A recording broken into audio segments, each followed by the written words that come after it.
राम कृष्ण हरि जय जय राम कृष्ण हरि।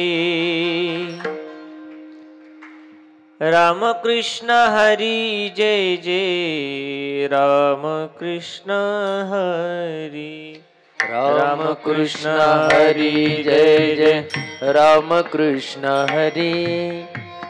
राम कृष्ण हरि जय जय राम कृष्ण हरि।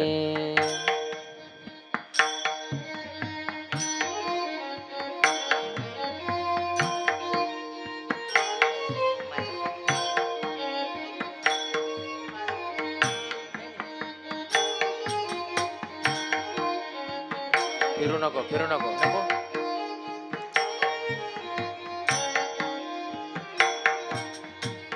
राम कृष्ण हरि जय जय राम कृष्ण हरि। राम कृष्ण हरि जय जय राम कृष्ण हरि। जय जय राम कृष्ण हरि। राम कृष्ण हरि जय जय राम कृष्ण हरि। राम कृष्ण हरि जय जय राम कृष्ण हरि। हरि जय जय राम कृष्ण हरि। राम कृष्ण हरि जय जय राम कृष्ण हरि। राम कृष्ण हरि जय जय राम कृष्ण हरि। राम कृष्ण हरि जय जय राम कृष्ण हरि। राम कृष्ण हरि जय जय राम कृष्ण हरि। हरि हरि राम कृष्ण हरि जय जय राम कृष्ण हरि। राम कृष्ण हरि जय जय राम कृष्ण हरि।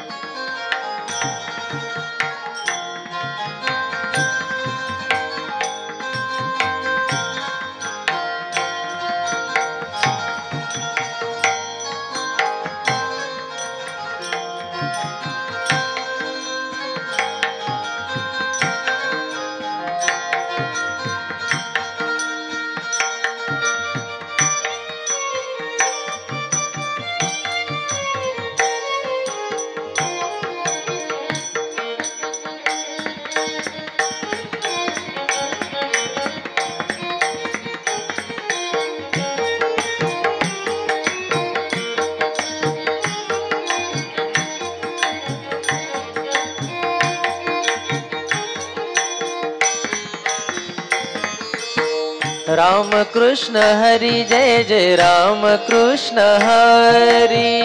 राम कृष्ण हरि जय जय राम कृष्ण हरि। राम कृष्ण हरि जय जय राम कृष्ण हरि।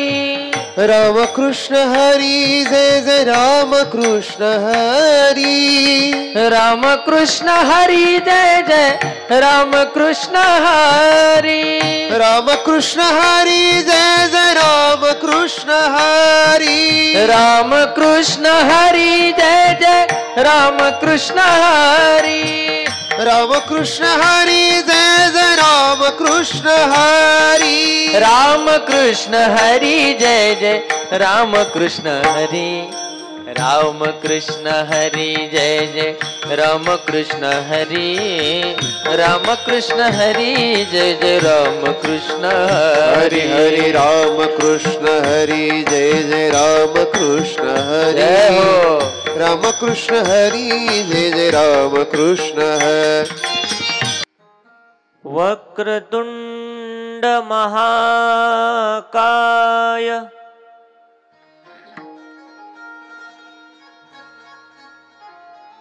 सूर्यकोटि समप्रभ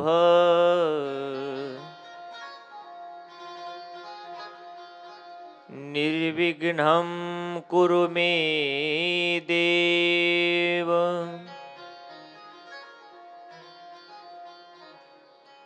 सर्वकार्येषु सर्वदा। अजं रुक्मिणी प्राणसञ्जीवनन्तम्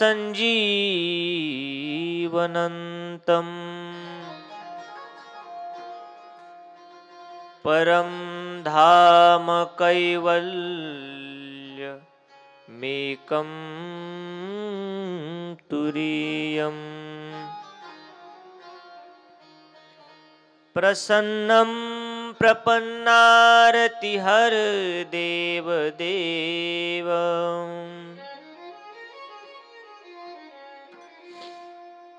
परब्रह्मलिंगं भजे पांडुरंगम्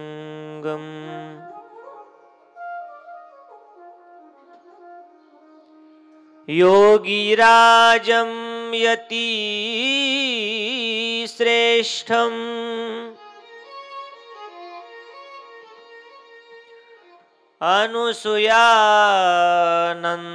अनुसूयानन्दवर्धनम्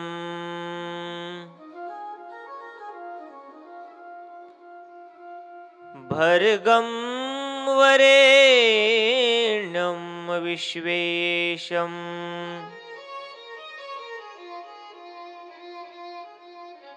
दत्तात्रेयं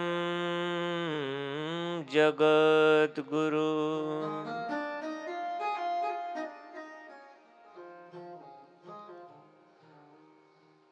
कैलासराना शिवचंद्रमौळी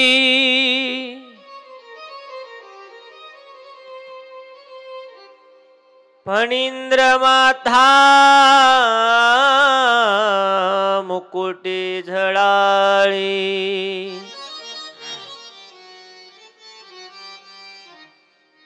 कारुण्य सिंधू भवदुःखहारी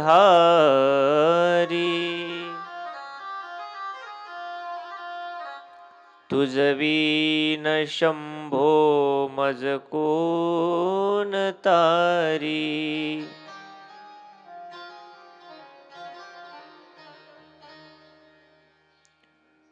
नमो सद्गुरु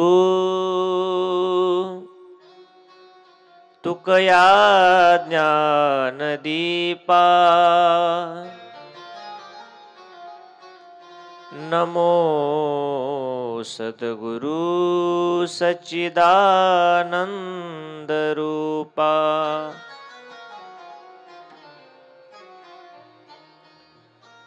नमो सद्गुरु भक्त कल्याण मूर्ति नमो सद्गुरु भास्करा पूर्ण कीर्ति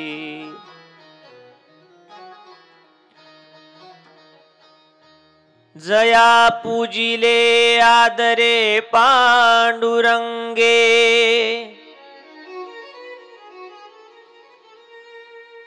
विमानस्थ केले प्रयाण प्रसंगे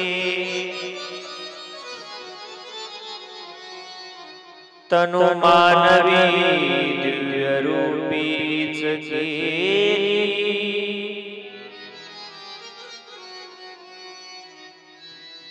न त्यागी दिव्य लोकासिनी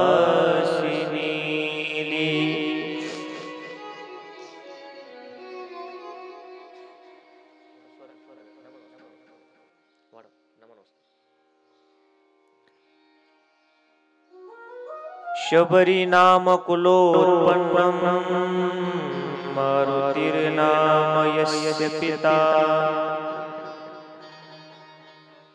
माता रायर्नाम यस्य तन्नमामि किसनगिरिम्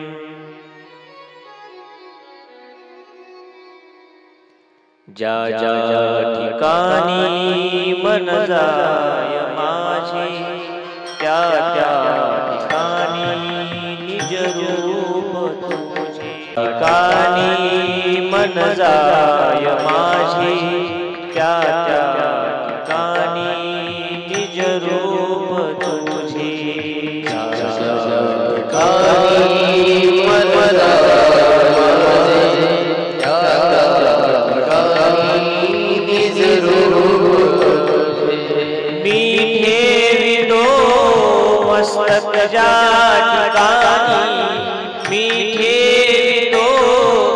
मस्तक ज्या ठिकाणी तेथे तुझे सद्गुरु पाय दोन्ही ज्या ज्या ठिकाणी मन जाय माझी त्या त्या ठिकाणी निज रूप तुझे ज्या ज्या ठिकाणी मन जाय त्या ठिकाणी निज रूप तुझे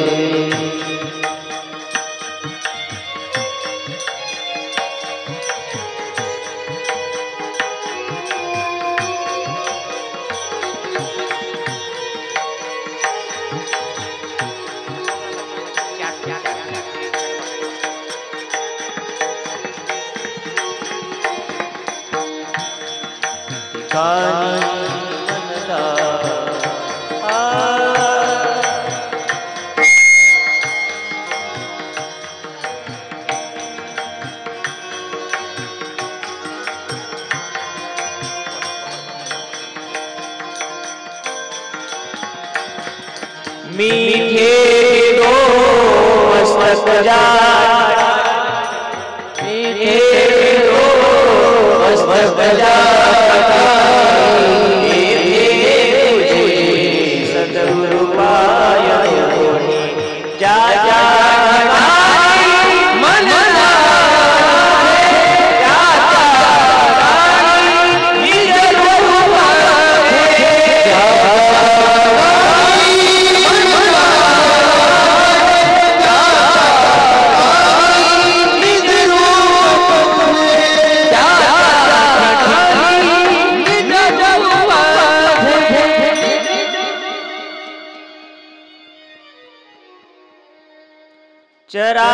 चराचरी व्यापकता जयाची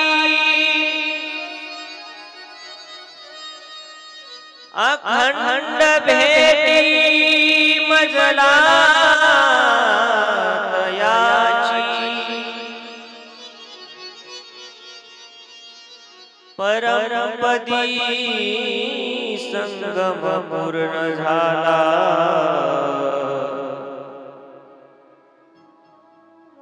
विसरू कसा मी गुरु पादुकाला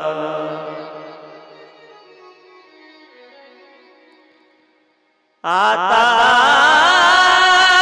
कसा उपकार फेडू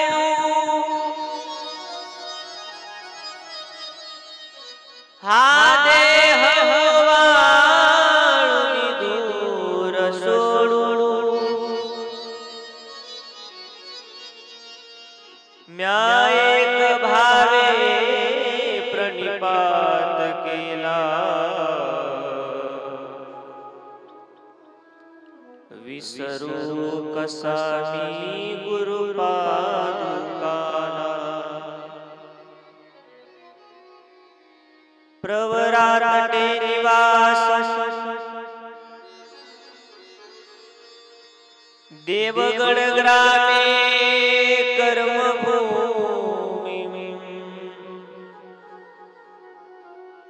किसनगिरी बाबा प्रिय शिष्यम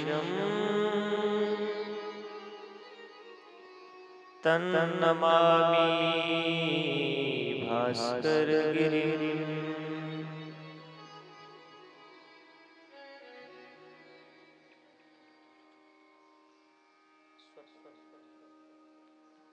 ओम नमो सद्गुरु जय जय किसनगिरी बाबा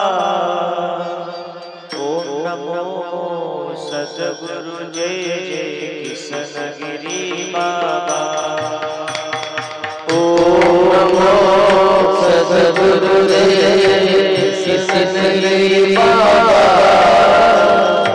ओम नमो सद्गुरु जय किसनगिरी ओम नमो सद्गुरु जय जय किसनगिरी बाबा ओम नमो सद्गुरु जय जय किसनगिरी बाबा सद्गुरु जय जय किशनगिरी बाबा।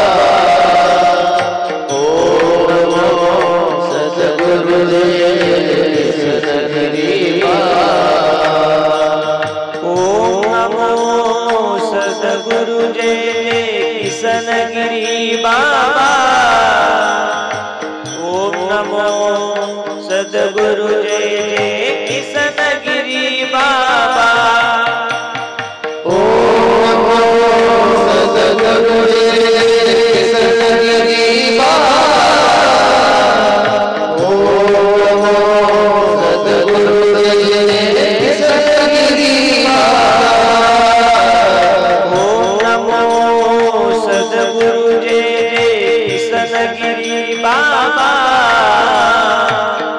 नमो सद्गुरु जय जय किशनगिरी बाबा। ओम नमो सद्गुरु जय किशनगिरी बाबा। ओम नमो सद्गुरु जय किशनगिरी बाबा। चराचर प्रतिपालका राई माते बालका ब्रह्मांड चालका सद्गुरु राया सद्गुरु सद्गुरु सद्गिरि योगेश्वरा दत्तात्रय हरिहरा भक्त पालका विश्वंभरा सिद्धेश्वरा नमो नमो। सिद्धेश्वरा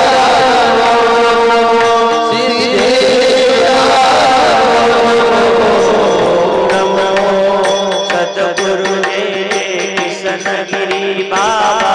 ओम नमो सद्गुरु जय किशनगिरी बाबा। ओम नमो सद्गुरु जय किशनगिरी बाबा। ओम नमो सद्गुरु जय किशनगिरी बाबा। आनंद मुरली आनंद घना भक्त प्रिया मनमोहना दुख हरता गजानना सद्गुरु राया नमो नमो। सद्गुरु सद्गुरु भूत पिशाच निवारका करनी बाधा संहारका सकल दुख हरका सद्गुरु राया नमो नमो। सद्गुरु जय किशनगिरी बाबा। ओम नमो सद्गुरु जय किशनगिरी बाबा। ओम नमो सद्गुरु जय किशनगिरी बाबा। ओम नमो सद्गुरु जय किशनगिरी बाबा।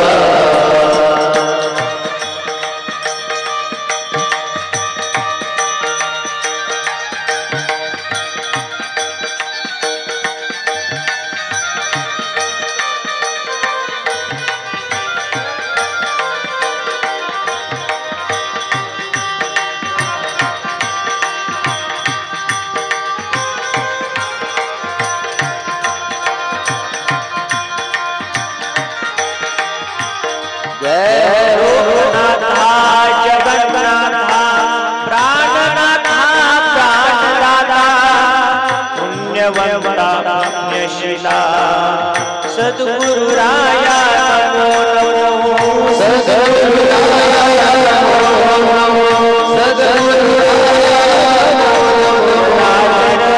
प्रतिपालका राई माते बालका ब्रह्मांड चालका सद्गुरु राया नमो नमो। सद्गुरु सद्गुरु किशनगिरि योगेश्वरा दत्ता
स्वर्ग या ठिकाणी वसवला. भगवान दत्तात्रेयाचं मंदिर झालं. प्रत्येक दगडाला बाबांचा स्पर्श आहे. 70 वर्ष होत आले, 75-70 वर्ष होत आले तरी मंदिराला कणभरही चीर नाही. ते काम किती इमानदारीने असेल करणाऱ्याचं सुद्धा आणि बाबांचं सुद्धा, की माझ्या देवाचं मंदिर आहे आणि ते खूप दिवस टिकलं पाहिजे. या लोकांना एक अधिष्ठान झालं पाहिजे, डोकं माथा टेकण्याकरता, भजन पूजन कीर्तन ऐकण्याकरता परंपरा निर्माण व्हावी याकरता फिरत राहिले. चप्पल तुटली एक दिवस.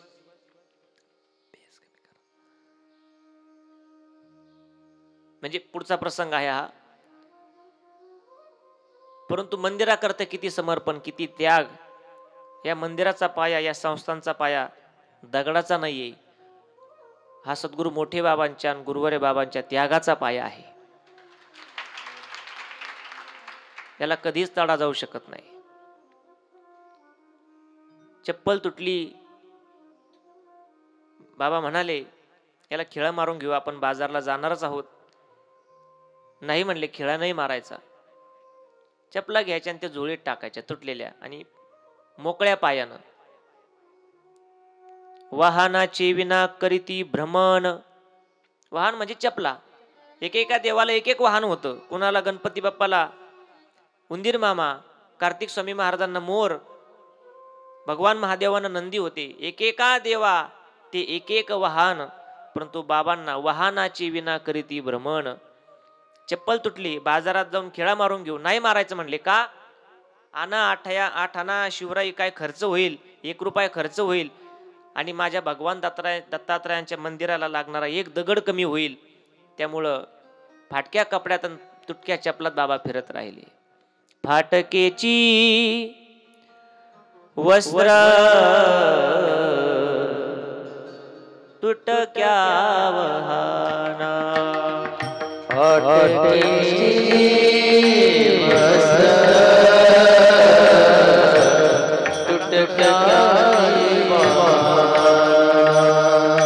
फाटकेची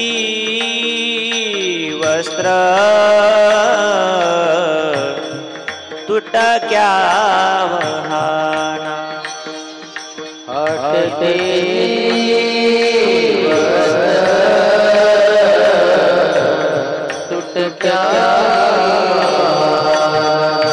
हिंडत शेराना परब्रह्म. हिंडत शेराना परब्रह्म. हिंडत शेराना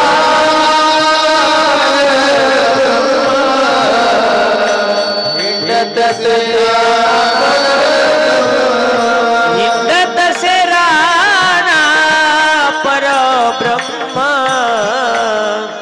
हिंडत शेराना परब्रह्म. हिंडत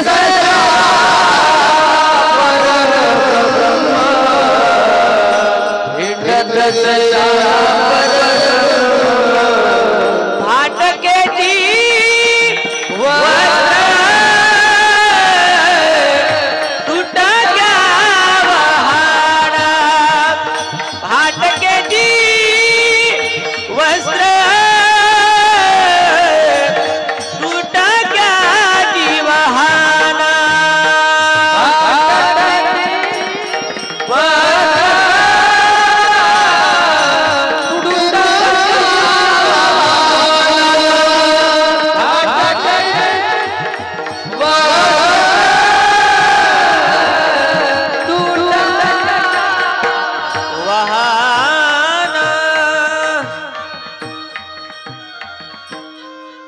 हा ग्रंथ आपल्या समोर हे चरित्र ठेवतो. सद्गुरु ब्रह्मलीन नाशिक महाराजांची कृपा,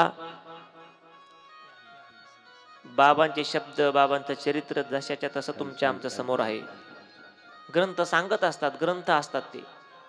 परंतु या परिसरातील दगड, वाळू, झाडं, पशुपक्षी, परवरेचं पाणी सुद्धा आपल्याला बाबांचं चरित्र सांगेल.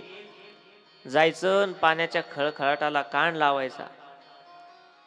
काय म्हणणं आहे तुझं? ते पाणी म्हणतंय आपल्या कानात.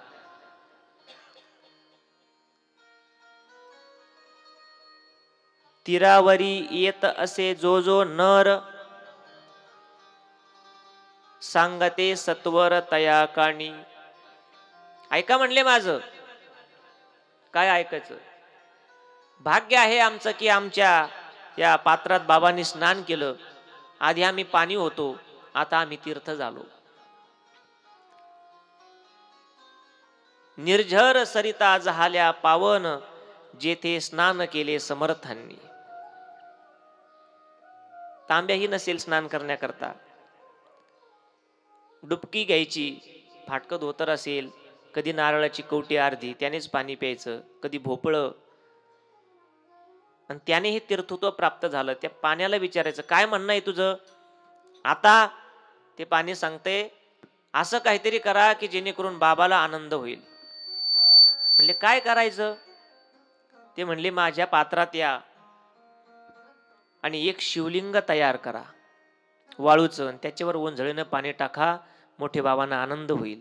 कुठली वारी करायची गरज नाही. काय शब्द आहे. प्रवरेचे पाणी सांगतसे जना,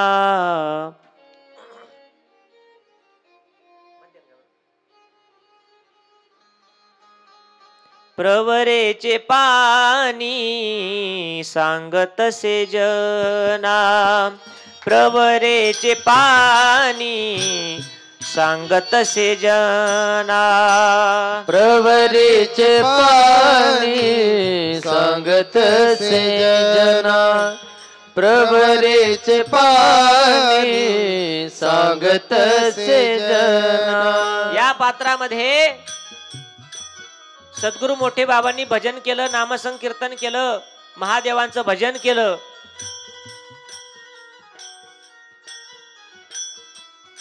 शिवलिंग तयार करायचे बाबा आणि त्या शिवलिंगावरती मुंजळीनं पाणी टाकायचे आणि भजन म्हणायचे, तोबा तोबा महादेव बाबा.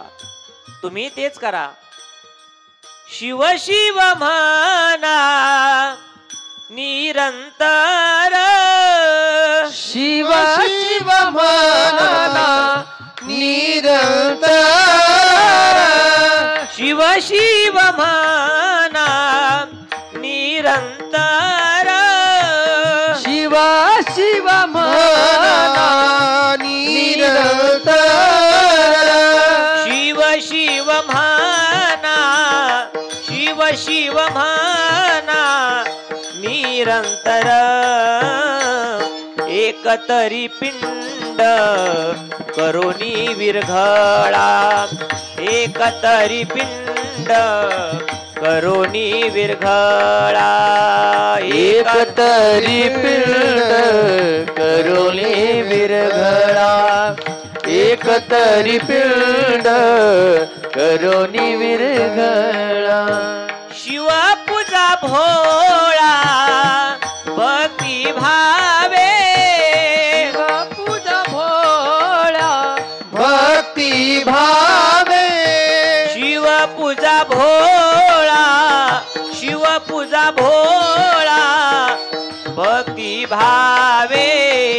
एकतरी पिंड करोनी विरघळा, एकतरी पिंड करोनी विरघळा. ओ एकतरी पिंड करोनी विरघळा, एकतरी पिंड करोनी विरघळा, करोनी विरघळा. तीरावरी जो जो येत असे नर, सांगते सत्वर तया कानी. प्रवरेचे पाणी सांगत असे जना, शिव शिव म्हणा निरंतर. एकतरी पिंड करोनी विरघळा, शिवपूजा भोळा भक्ती भावे. काय होईल म्हणले त्याने, ते पाणी सांगतं मोठ्या बाबांना आनंद होईल.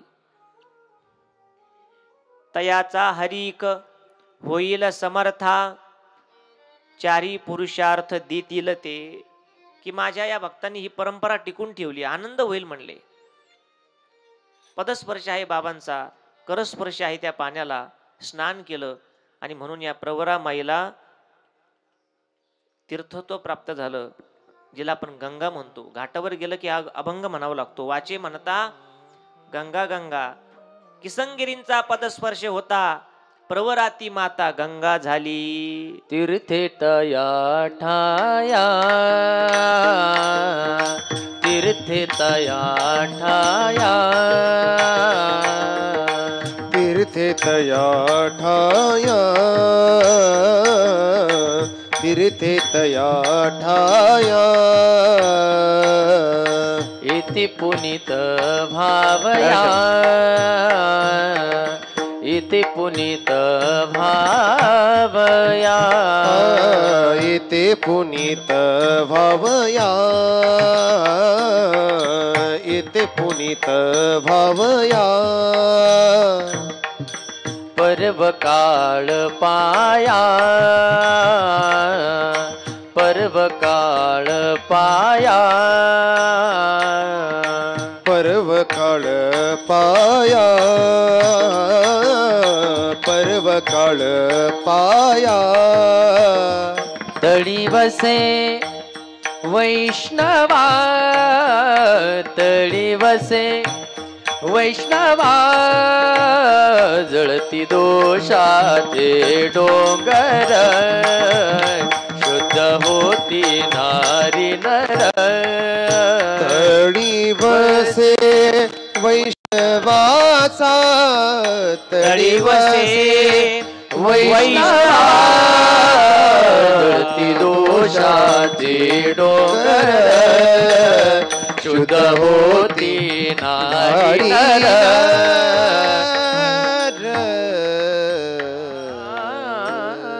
संतांच्या चरण रजाचा चरणाचा हा महिमा आहे. तीर्थे तया ठाया, येती पुनीत भावया. ही प्रवरा माता सुद्धा वाट बघत असेल, किती दिवसाची माझ्यामध्ये पशु हत्या चालू आहे म्हणले बहिरवाडीला.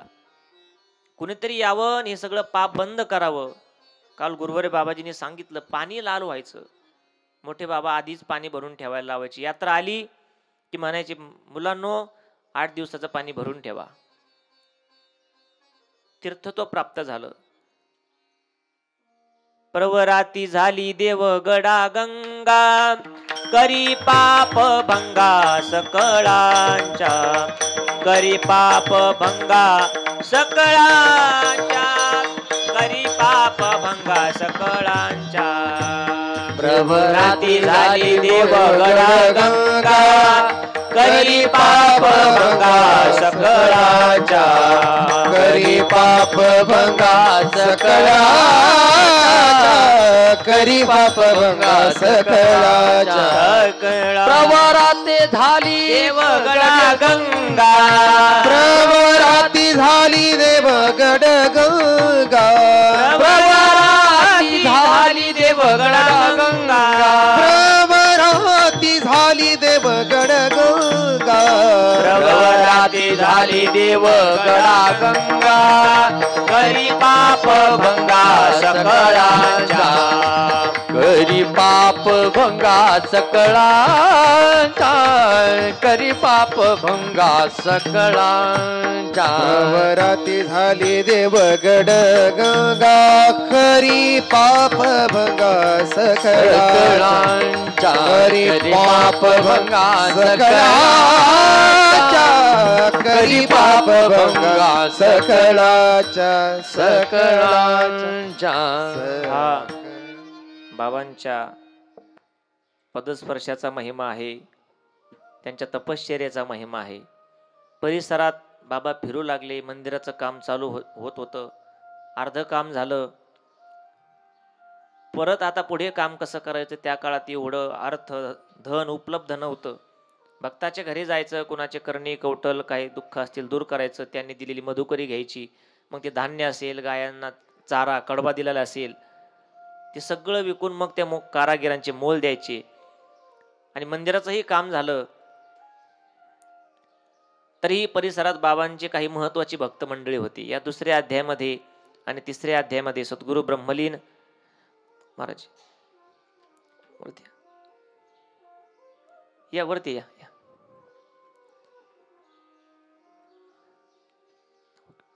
आपल्या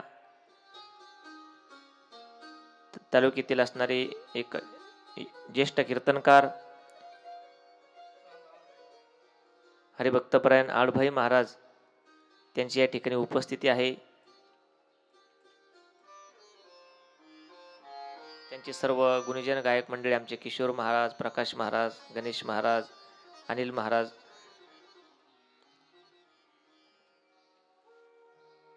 सगळ्या भक्तांच्या घरी बाबा जायचे.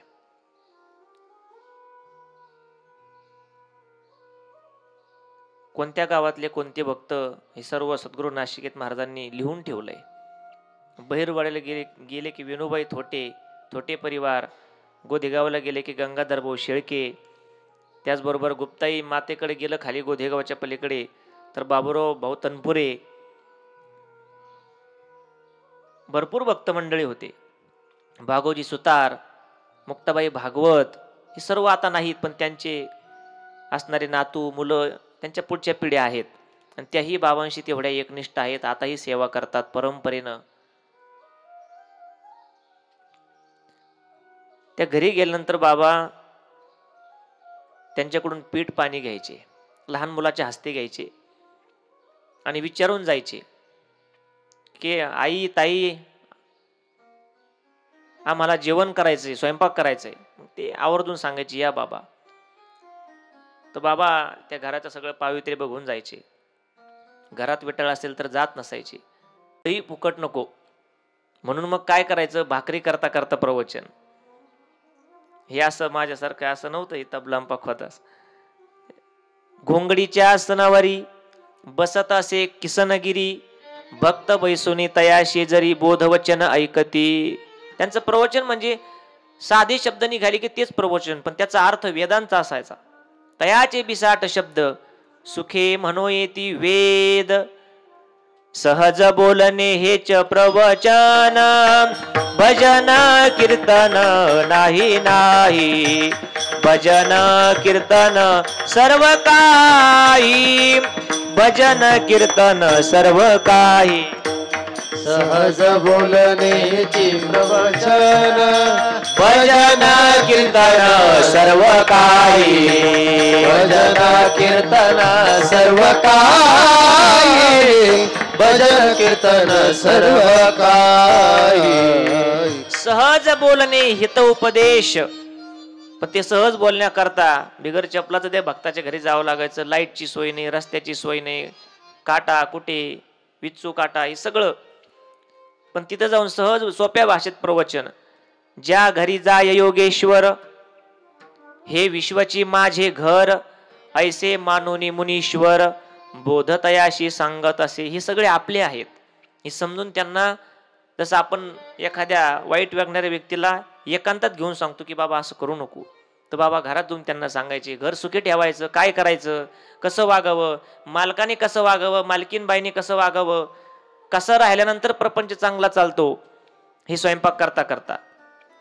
तो स्वयंपाकही काल आपण बघितला, त्याची गोडी ही अवीट आहे. ही तुम्ही आम्ही वर्णन नाही करू शकत. काय वर्णावी त्या पक्वान्नाची गोडी किंवा त्या स्वयंपाकाची गोडी. प्रथम अध्यायी वर्णिली थोडी, जिभेवरी राहिली गोडी, म्हणून पुन्हा आठवली. आता आम्हाला नाही खाता आली, परंतु नंतर आम्ही सगळं आम्हीच खाल्लंय. गुरुवारी बाबाजींना जी यायचं सगळं, असा एक पदार्थ नाही की खाल्ला नाही. लोक भावनेने श्रद्धेने बाबांना देतात की बाबांची प्रकृती चांगली राहावी. त्यांची प्रकृती खाण्यावर नाहीये, त्यांची प्रकृती या संस्थांवर, या स्वच्छतेवर, या भजन पूजन नित्यनेम गीतापाठ हे सगळ्यावर आहे. मग ते आलेलं सगळं आम्हालाच होतं, विद्यार्थ्यांना. विद्यार्थी आनंदात तर बाबा आनंदी, आणि विद्यार्थी दुःखात तर बाबा दुःखी. एका मुलाने मला मारलं होतं लहानपणी. इथे गीतापाठात विना लावला, त्याच्यावरून त्याने मला हाणला, असं काहीतरी झालं. मी रडत रडतच लहान होतो बाबांकडे, सगळ्यात लहान मीच.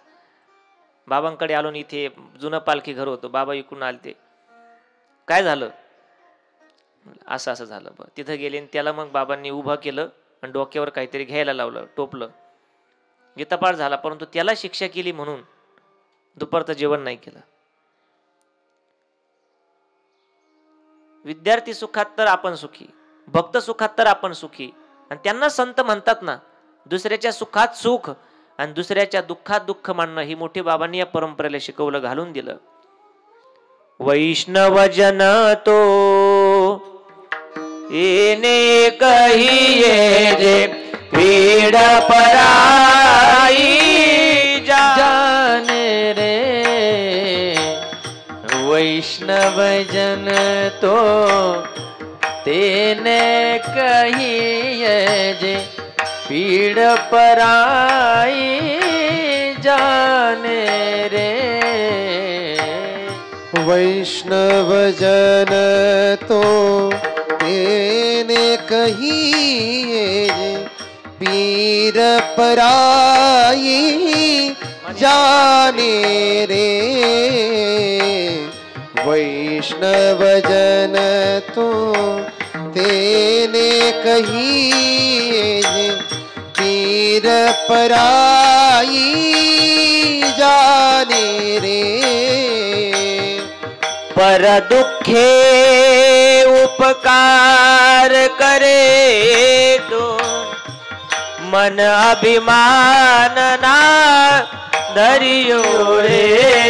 धरियो जे वैष्णव जन तो तेने कहिए जे पीड़ पराई जाने रे.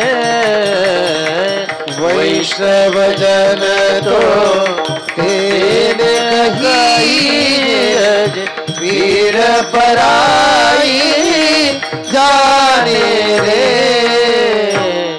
पीड़ पराई. आपलं मानून त्यांना बाबा उपदेश करायचे. घोंगडीचं आसन टाकायचं, भाकरी करता करता उपदेश करायचे. काही सांसारिक माणसं प्रश्न करायचे की बाबा घरात अशा अडचणी आहेत, असं दुःख आहे, काय करावं. बाबाने सांगायचं मालकाला जीव लावा. पत्नीचं सगळं सुख संसारातलं हे मालकावरती अवलंबून असतं. मालक सुखी तर मालकीनबाई सुखी. बाबा म्हणायचे रामापरी सदा राहावे संसारी. जसं प्रभू रामचंद्रांच्या दुःखामध्ये दुःख आणि सुखामध्ये सुख आईसाहेब सीतामाईंनी मांडलं. वनवास हा फक्त प्रभू रामचंद्रांनाच होता, परंतु मालकाच्या सुखात सुख आणि दुःखात दुःख मानणं हे मालकीनबाईचं कर्तव्य आहे हे बाबा सांगायचे. कारण संसार रूपी गाड्याचे दोन चाक आहेत, एक आहे पती आणि एक आहे पत्नी. एक चाक नसेल तर तो गाडा चालत नाही. सीतामाई म्हणल्या ना, जेव्हा प्रभू रामचंद्र निरोप घेण्याकरता गेले की नवीन लग्न झालंय, राजाची कन्या आपल्या राजवाड्यात आली आणि आपण त्यांना न सांगता जायचं वनवासाला. मग निरोप घ्यायला गेले. चाललो म्हणले मी. म्हणले कुठं? वनवासात. आणि तुम्ही चालले वनवासात आणि मी या राजवाड्यात राहणं ही मला शोभतं का? बाबा म्हणायचे जसं सीतामाई राहिल्या तुम्ही त्यांच्या विचारानं घरात राहा. घरात पाहुणे आले तर पुरणपोळी करून खाऊ घालता. बाबा म्हणायचे कधीच्या नवत पाहुणा येतो, पुरणपोळी चांगलं चांगलं करून खाऊ घालता. आणि घरचे मालक दमून आले तरी त्यांना पिठलं पोळीच असते. मग मालकालाही जीव लावा, जसं सीतामाईंनी मांडलं. सीतामाई म्हणाल्या मी तुम्ही वनवासात आणि मी राजवाड्यात, ही मला शोभत नाही. मग मी तुमच्या बरोबर येणार, कारण जिथे प्रभू रामचंद्र आहे, जिथे माझे मालक आहे, तिथे सीता असणार सावलीप्रमाणे. निरोप कसला माझा घेता, निरोप कसला माझा घेता, जेथे राघव तेथे सीता, जेथे राघव तेथे सीता. याप्रमाणे प्रपंचात राहावं बाबा सांगायचे. काही भक्त म्हणायचे मुरम्याचे सजन वरकड होते. आपल्या मुरम्याचे परत लक्ष्मण भाऊ वरखडे, भीमाशंकर भाऊचे वडील, खूप खूप जुनी निष्ठावान भक्त मंडळी, स्वतःच्या घरचा विचार न करता जशी जशी मदत लागेल तसं तसं बाबांना ते मदत करत गेले. बाबांना गाडी नव्हती, काही काम असेल तर गाडीवर सोडायचं, कुठे सायकलवर सोडायचं, गाडी बैल असेल. शेवटी निष्ठा ती निष्ठाच असते. हे सर्व भक्तांच्या घरी गेले की बाबा म्हणायचे, भक्त बोलती बाबांशी, जातो आम्ही घराशी, बाबा सांगते तयासी, येतो ऐसे म्हणावे. सोपे सोपे भाषेत जाताना चाललो किंवा जातो असं नाही म्हणायचं, येतो म्हणायचं. सोप्या सोप्या भाषेतून वेदांत. एकदा नेवाशाला बाजारला जात असताना मधला रोड परवऱ्याच्या पलीकडे गेलं की धामोरी मार्गे पाय वाटाने बाबांनी निघायचं चौफुलीच्या रस्त्याने. आणि पुढे जपेबाईंचा मळा होता, आहे तो तिथे उन्हाळ्यामध्ये आमरसाचा प्रसाद असतो परंपरेने. तिथे गेल्यानंतर बाबा बसले. बसल्या बसल्याच बाकीची काही मंडळी आली काम सोडून आणि लगेच बसले. प्रवचन सुरू झालं. बसल्या बसल्याच बाबा अचानक हिंदी बोलायला लागले, कारण बाबांनी ते रामायण ऐकलेलं होतं. बाबांचे गुरुही हिंदीच होते, हिंदी बोलणारे. बाबांनी प्रवचन सुरू केलं. कहा मकान कहा झोपडी, कहा कुबडी फावडी, शिंगी शैलीची आवडी, कथा झोळी मनी वसे, मन मे काशी मन मे गंगा, काय भुलले वरलिया सोंगा, रेड्यामुखी वेद सांगा, कैसा बोलविला असे. लगेच ज्ञानोबरायांचा जय घोष करायचा. भोळ प्रवचन ते. बघितलं म्हणले संतांचा महिमा. तुम्ही आम्हाला एवढं मानपान देता, परंतु काय म्हणले आम्ही तुमच्यातलेच आहेत. परंतु माऊलीने याच भूमीमध्ये मेलेल्या व्यक्तीकडून ज्ञानेश्वरी लिहून घेतली, रेडा बोलवला, किती सहन करावं लागलं असेल त्यांना. तुम्ही आम्ही या बाकीच्या काही करणी कौटल, त्या काळचं जे काही दूषित वातावरण होतं, आपण कुणालाही संत म्हणतो, कुणालाही देव म्हणतो, कुणालाही संत म्हणू नका. बाबा म्हणायचे वरच्या आकाराला भुलू नका. काय भुलले वरलिया सोंगा, रेड्यामुखी वेद सांगा, कैसा वदविला असेल. ऐसे मुक्ताई सांगतात ना, वरच्या वेश्यावर जाऊ नका. वरी भगवा झाला नामे, वरी भगवा झाला नामे, वरी भगवा झाला नामे, नामे वरी भगवा झाला नामे, अंतरी वश केला कामे, अंतरी वश केला कामे कामे, ताटी उघडा ज्ञानेश्वरा, त्याला म्हणू नये साधो. अंतरी वश केला काम, अंतरी वश केला काम, त्याला म्हणू नये साधू, साधू त्याला म्हणू नये साधू, साधू. वरच्या रंगाला भुलू नका, हा स्वच्छतेचा परमार्थ शिकवला. त्या घरून जेवण करून निघाले की जाताना त्याला घरचे लहान मुलं बाबांना आजच्या भाषेत टाटा करायचे. लहान लहान मुलं ते टाटा करायचे. बाबाही त्यांना आशीर्वाद द्यायचे हात वरती करून. बाल बच्चे सुखी रह जाओ, तुम्हारा भला हो जाओ, किंवा नारायण नारायण एवढं म्हणायचं बाबांनी. सुखी राहा, व्हावे कल्याण सर्वांचे, दुःखी कुणी असू नये. काय व्यापक आशीर्वाद आहे. तालुक्याचं कल्याण नाही, जिल्ह्याचं नाही, राष्ट्राचं नाही, भारताचं नाही, जगाचं कल्याण, विश्वाचं कल्याण. हे विश्वाची माझे घर, या न्यायाने सगळे सुखी राहावे. अवघेची जन सुखी राहावेत, असू नये दुःखी कोणी एक. बाळ गोपाळ ते राहावे आनंदी, सुखाची ती संधी हो सदा. शेराचा तो हो सव्वा शेर सदा, घाटा न हो कदा व्यवहारी. म्हणजे तुम्ही जे पेरलंय ते तर उगावच, पण त्याच्यातही फायदा व्हावा. कर्म असेल किंवा धनधान्य असेल, तुमचं तुम्हाला मिळत राहील. फक्त सत्य कर्माला सहाय्य करा, चांगलं बघा, नीतीनं जीवन जगा, असा आशीर्वाद देऊन बाबा पुढच्या घरी जायचे. ऐसा आशीर्वाद बाबा नित्य देती, पर सुखी होते आनंदित, पर सुखी होते आनंदित.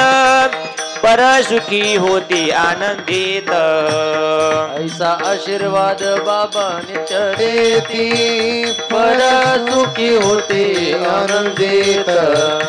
परसुखी होती आनंदित. परसुखी होती आनंदित.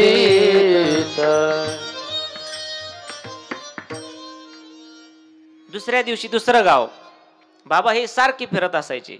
फक्त संध्याकाळी इथे यायचं, सकाळी देवपूजा नामस्मरण सगळं करायचं आणि भक्ताच्या घरी जाऊन त्यांचे दुःख दूर करत राहायचे. जी होईल ती मदत मंदिराच्या मंदिराकरता आणायची वेगवेगळ्या माध्यमातून.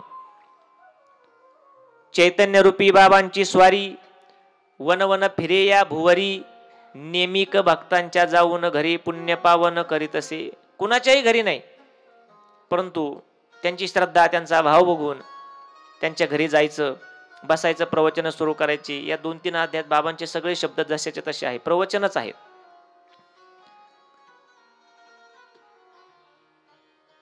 मडकीला सज्जन वरकडे यांच्या घरी गेल्यानंतर, आपले बगडीला कडू पाटलांच्या घरी गेल्यानंतर, त्यांचे नातू इथे आहेत, चिरंजीव नातूच का,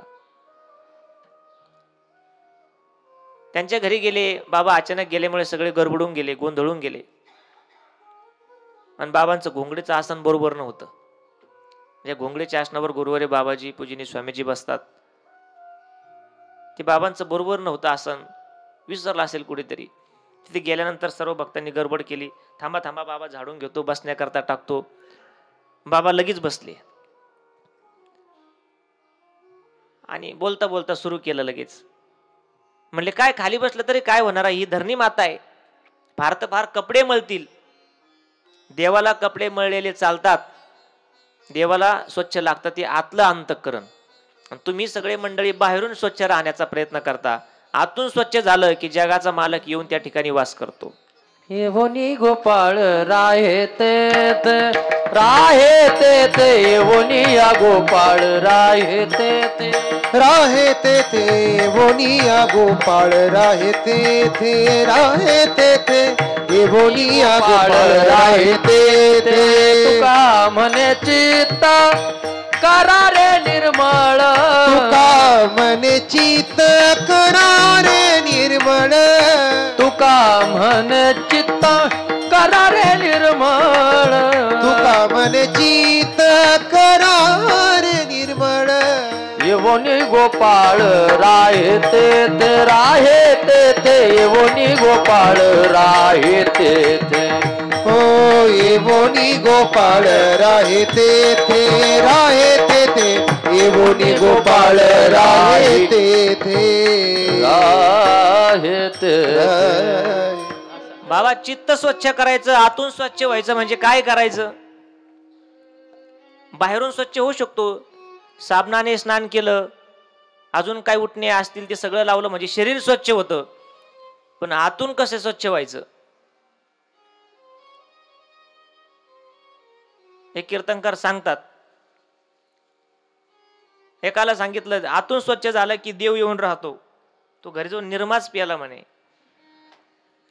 ते कसं आतून स्वच्छ होणं नाही, म्हणजे आतमध्ये स्वच्छ म्हणजे आतमध्ये जे विकार आहेत त्यांना बाहेर काढणं. काम क्रोध केले घर रीते, हे शत्रू आहे महाथोर. काम क्रोध मद मत्सर हे बाबांचे शब्द आहेत. शत्रू आहेत महाथोर, आशा वासनेच्या फांदीवर गुंतून राहे सदावानी. म्हणले तुकाराम बुवा माहिती म्हणले तुम्हाला, तुकाराम बुवा म्हणजे जगद्गुरु तुकाराम महाराज, हे बाबांचा शब्द आहे. म्हणले तुकाराम बुवाला फसवण्याकरता कसं लोकांनी कारस्थान केलं होतं, पण ते गेले का त्यांना बळी नाही म्हणले. जसं तुकोबरायांचं चरित्र भ्रष्ट करण्याकरता एका माता माऊलीला वाईट काम करण्याकरता पाठवलं. महाराजांनी म्हणावं जाई हो तू माते न करी सायास. का? काम क्रोध बंदी खानी तुका म्हणे दिले दोन्ही इंद्रियाचे धनी आम्ही झालो गोसावी. इंद्रियाचे धनी आम्ही झालो गोसावी. हो इंद्रियाचे धनी आम्ही झालो गोसावी. इंद्रियाचे धनी आम्ही झालो गोसावी. काम क्रोध इंद्रियाचे धनी आम्ही झालो. हो इंद्रियाचे धनी आम्ही झालो गोसावी. इंद्रियाचे ज्ञानी आम्ही झालो गोसावी. बघा म्हणले तुकाराम बुवांनी कसं त्या शत्रूला पळवलं म्हणले, कारागृहात टाकलं. तसं तुम्ही यांना बाहेर काढा, कारण हे महाशत्रू आहेत परमार्थाच्या वाटेवरचे. आणि फक्त परमार्थातच नाही तर प्रपंचात सुद्धा काम क्रोध ताण देतात. ही सगळी आज कोर्टामध्ये भांडणं चालू आहे. का चालू आहे? क्रोध आवरत नाही. लहाना भाऊ मोठ्या भावाला मारतो. कुठला आदर आहे हा? राहुरी तालुक्यातली घटना आहे. बांधावरचं झाड तोडलं म्हणून त्या झाडाच्या लाकडाने मारलं, एका भावाचा मृत्यू झाला. आईच्या ईदभर पोटामध्ये दोघांना राहता आलं, परंतु 20 एकरात राहता येत नाही. यापेक्षा काय खंत व्यक्त करता येईल? काम क्रोधाला थारा देऊ नका. ही महाशत्रू आहे आणि यांनी चांगल्या चांगल्याला धडक दिली, धडक मोठमोठ्यांना. त्याला महाराज नाथबाबा येडका म्हणतात. येडका आमचे गणपत बाबा म्हणत असतात. तो येडका कोणाला कोणाला धडक दिली या येडक्याने? नाथबाबा सांगतात, येडका मदन मदन तो केवळ पंचानन. येडका मदन मदन तो केवळ पंचानन. येडका मदन मदन तो केवळ पंचानन.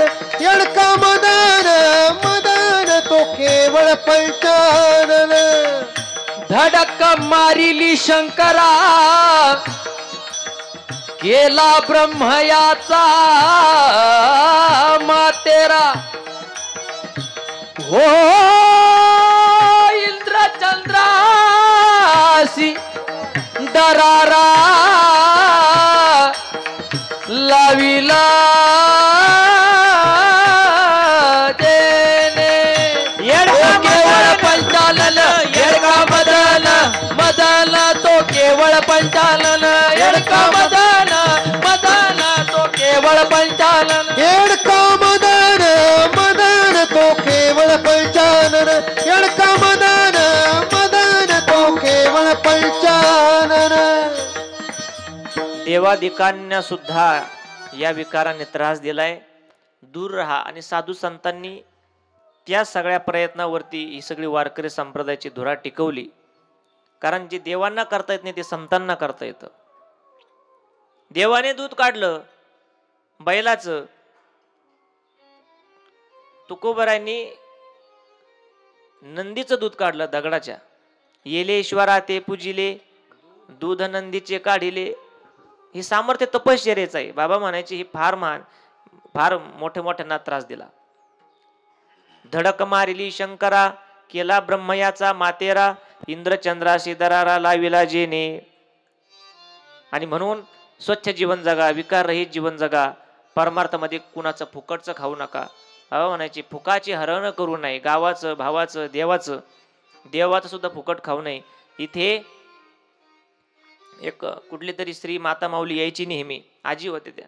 आणि इथला पाटा चोरून नेला होता. आलेलं आहे ग्रंथामध्ये. किंवा घरी गरीबी असेल म्हणून नेला असेल. परंतु इथलं फुकट कसं न्यायचं? पाटा चोरून नेला. आणि कितीतरी दिवस त्या माता माऊलीला ते दुःख सहन करावं लागलं. म्हणजे शाप नाही मिळाला, परंतु देवाचं आहे. संत कधी शाप देत नसतात, परंतु देव म्हणतात फुकटचं कसं चालेल. एकदा म्हणजे ऐकलेलं आहे, ग्रंथात उदाहरण नाही आहे, परंतु ऐकलेलं आहे. दत्त मंदिराचा कळस चोरी झाला होता. त्या चोरांनी चोरला. ती नंतर कुठेतरी गावाच्या बाहेर जाऊन कोण आंधळ झालं, कोण पांगळ झालं. तो कळस एका शेतकऱ्याच्या शेतामध्ये पडला. शेवटी त्या चोरांनी इथे येऊन माफी मागितली. चोरही चांगले झाले आणि आता बऱ्यापैकी त्यांची घरं परमार्थात आहेत. ही संत संगतीचा महिमा आहे. तो कळस सकाळी सापडला एका शेतकऱ्याला.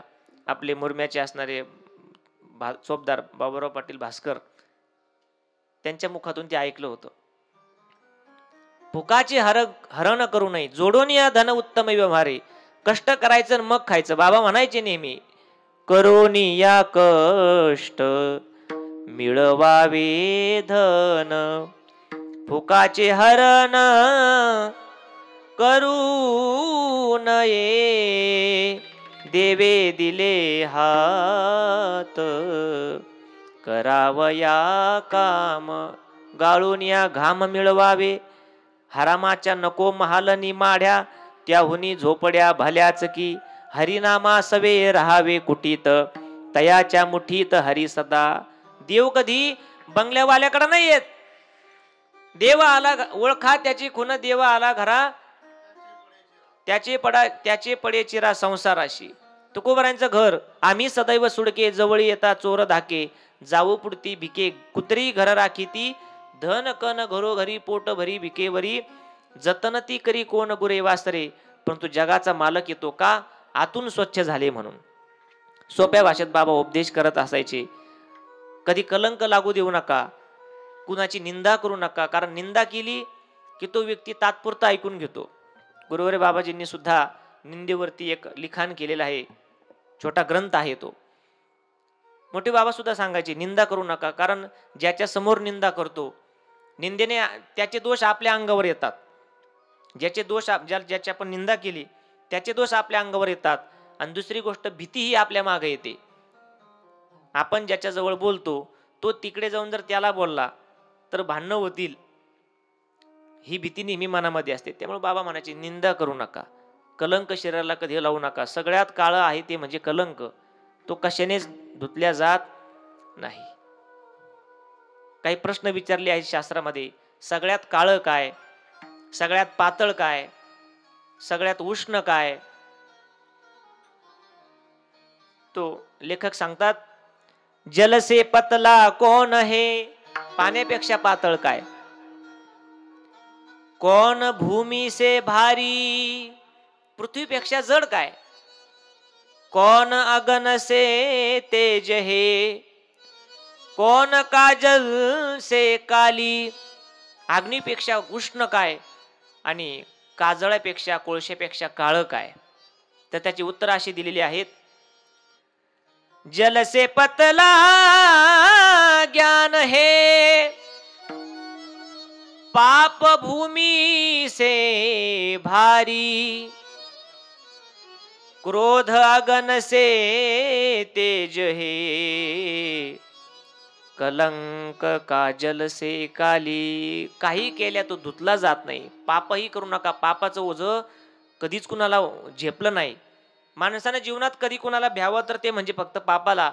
सद्गुरू ब्रह्मलीन गाडगे बाबा एक वाक्य नेहमी सांगायचे, माणसानं कुणाला भ्यावं, समाजाला काय घाबरायचं, समाज समाज आहे, माणूस माणूस आहे, जनावर जनावर आहे. माणसानं फक्त आपल्या पापाला भ्यावं. मग महाराज म्हणायचे कोणाच्या बापालाही भिवू नये. काय वाक्य होती, सोप्या सोप्या वाक्यात स्वच्छतेचा संदेश महाराष्ट्रामध्ये त्यांनी दिला. फाटक्यावरती अंगावरती फाटके चिंध्याचे कपडे बांधलेले त्यांना डेबोजी म्हणायचे. परंतु संतांनी स्वच्छतेतून परमार्थ शिकवत राहिले. हळूहळू बाबा परिसरातल्या सगळ्या भक्तांच्या घरी फिरत राहिले. कोणाचं करणे कवटल आडी अडचणी. आपल्या गोधेगावला अचानक गंगाधर पाटील शेळके यांची असणारी मुलगी, गंगाधर पाटीलने आपले पेटी मास्तर होते, त्यांच्या असणाऱ्या भगिनी पंढरीनाथ भाऊ यांच्या भगिनी, त्या आता हयात आहेत. त्या बालपणी अचानक श्वास बंद झाला आणि अगदी पुरण्याची तयारी सुरू झाली. कसा प्राण वाचवला बघा. बाबांची जी उदी होती तयार केलेली, ती उदी, लिंबाची पानं, बाबांचे काही आशीर्वाद, हे सगळं त्यामध्ये त्या मुलीला दिल्या गेलं. उदी म्हणजे तुम्हाला आम्हाला ही राख दिसते, आपली नजर तशी नाही. कुणाला करणी कवटल वाटत असेल, परंतु ही उदी म्हणजे साक्षात गोमातेच्या शेणापासून केलेली आहे. ज्या गोमातेच्या पोटामध्ये 33 कोटी देव वास्तव्य करतात आणि त्यापासून तयार केलेली ही उदी, बाबांच्या पदस्पर्श तिला झाला. ज्या हाताने लिंबाच्या काडीला सुगंध येतोय त्या उदीतही ते सामर्थ्य उतरलं. म्हणून आज तरी त्या उदीला कोणी करणी कवटल मानू नये, कारण ती परंपरा आहे. नाथ परंपरेत त्याला भस्म मानतात. गोरक्ष जन्मले गौरी भस्मात. ते बाबांच्या कानावर ते आलं. बाबा उदी वगैरे घेऊन त्या ठिकाणी गेले. अगदी मुलीला पुरण्याची तयारी. भक्तांकरता ती उदी म्हणजे संजीवनीच होती. तिथं गेले आणि विचारलं काय झालं, सांगितलं. मुलगी गेली म्हणले. बाबा म्हणले थांबा, तिकडं अर्ध खड्डं खांदून झालं. 2-2.5 वर्षाच्या अर्भकाला जाळू नये असं शास्त्र सांगते, की ज्याला दात उगले नाहीत त्या बाळाला जाळलं नाही तरी चालतं, पुरावं लागतं. तिरडीवर न्यायचं नाही, हातामध्ये न्यायचं, असे अनेक विधी आहेत. बाबा त्या मुलीजवळ गेले, दार लावून घेतलं. घरची एक व्यक्ती आणि 10-15 मिनिटांनी बाहेर आले तर मुलीला कडेवरच घेऊन आले. आज हे या कॅमेऱ्याच्या युगामध्ये, आज शैक्षणिक युगामध्ये शिक्षणाचा कळस केलाय, त्यामध्ये विज्ञानाचे अनेक प्रसाधनं निघाले. यामध्ये या गोष्टी आज न पटण्यासारखे, परंतु ते आहे, खरंच आहे. एखादा म्हणेल नाही खरं, तर मग त्याला म्हणायचं मागं जाऊन बघा. तुम्ही 50 वर्ष मागं जा आणि खोटं वाटलं तर आम्ही माफी मागू. कारण ते त्यांच्याकरता चमत्कार नव्हते, त्यांचे सामर्थ्य होतं, ते तपश्चर्याचं सामर्थ्य. असे कितीतरी अचानक चमत्कार बाबांनी केले. कुणाला माऊली होते पेटी मास्तर, त्यांना रक्ताच्या उलट्या झाल्या होत्या, त्यांनाही उदी पाठवली, त्यांनाही गुण आला. वेळोवेळी या सगळ्या समाजाला, कुठल्या जातीचा आहे, कुठल्या वर्णाचा आहे, काय काम करतो, हे देवानेही बघितलं नाही आणि साधू संतांनी सुद्धा बघितले नाही.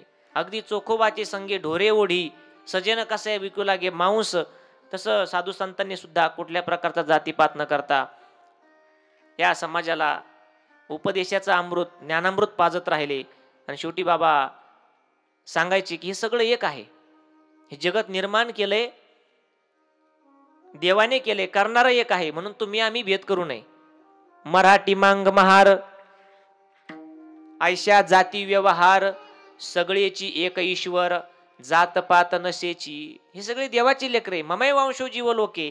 आज एखाद्याचा ऍक्सिडेंट झाला तर डॉक्टर सांगतात 1 लिटर रक्त घेऊन या. मग गेले ब्लड बँक मध्ये, रक्ताच्या बँकेत 1 लिटर रक्त द्या. आपण म्हणतो का आज मराठ्याचं रक्त द्या, मांगाचं द्या, लोहाराचं? नाही नाही नाही, रक्त रक्त आहे. तसं बाबा ते सोप्या भाषेत सांगायचे, मराठी मांग महार, ऐशा जाती व्यवहार, सगळीची एक ईश्वर, जातपात नसेची. त्याच्यामध्ये बाबा अनेकामध्ये एकत्व बाबा सांगायचे. ही वेदांताची प्रक्रिया आहे. सगळ्यामध्ये एक, सर्वा घटी राम, देहादेही एक आहे. इथे एकदाच बाबांना विचारलं, बाबा ही किती फाटलेली गोधडी तुम्ही अंगावर घेता? त्याला म्हणजे थिगळाचीच गोधडी असेल, 70-80 थिगळं तिला वेगवेगळ्या प्रकारचे. बाबा म्हणायचे काय होतं आपलं निर्वाहापुरते अन्न आच्छादन. आणि त्याच्यामध्ये बाबा लगेच प्रवचन द्यायचे बोलता बोलताच. बघा म्हणले भाऊ, ही गोधडी किती फाटलेली आहे, किती थिगळं येला, किती रंग आहेत. म्हणले अनेक रंग आहेत. बाबा म्हणायचे हे जगत सुद्धा तसं आहे, हा विश्वपट आहे आणि जगाच्या मालकाने त्याच्यावर तुम्हाला आम्हाला पाठवले. विश्वपट ब्रह्मरूपी द्वाराने विणलेली ही गोधडी आहे आणि त्याच्यामध्ये एकत्व बाबा बघायचे. इथे महाद्वारच्या आतून एक वाक्य लिहिलेलं आहे, हिंद देश के निवासी सभी जन एक है, रंग रूप वेश भाषा जो चाहे अनेक है. हे वेदाच्या भाषेत सांगायचं झालं की सगळे एक आहे आणि परमार्थात सगळ्यांना अधिकार आहे. तर तुकोबाराय वेदाचं निरूपण करतात, इथे सगळे यारे यारे लहान थोर, यारे यारे लहान थोर, याते भलते नारी नर, याती भलती नारी नर, करावा विचार, न लगे चिंता कवनाची. यारे यारे लहान थोर, याते भलते नारी नर, यारे यारे लहान थोर, याती भलती नारी नर. हळूहळू बाबा गंगेच्या पलीकडेही जाऊ लागले. तिकडे काही भक्त मंडळी बाबांची झाली. एकदा सिद्धपूरवाडीला गेले, म्हणजे कावळ्याची वाडी. रात्रीच अचानक थोडं तरुणपणामध्ये अचानक तिथे जिथं आज मारुतीरायांचं मंदिर आहे सिद्धपूरवाडीला, तिथे औदुंबराचं झाड होतं आणि काही मेंढपाळ धनगर मंडळी तिथे मुक्कामाला आली होती काही 2-3 दिवस. रात्रीच बाबा त्या मेंढ्यांच्या कळपामध्ये त्या वाटेवर जाऊन बसले आणि मोठमोठ्यानं टाळ्या वाजवून भजन करायचे आणि हसायचे बाबा.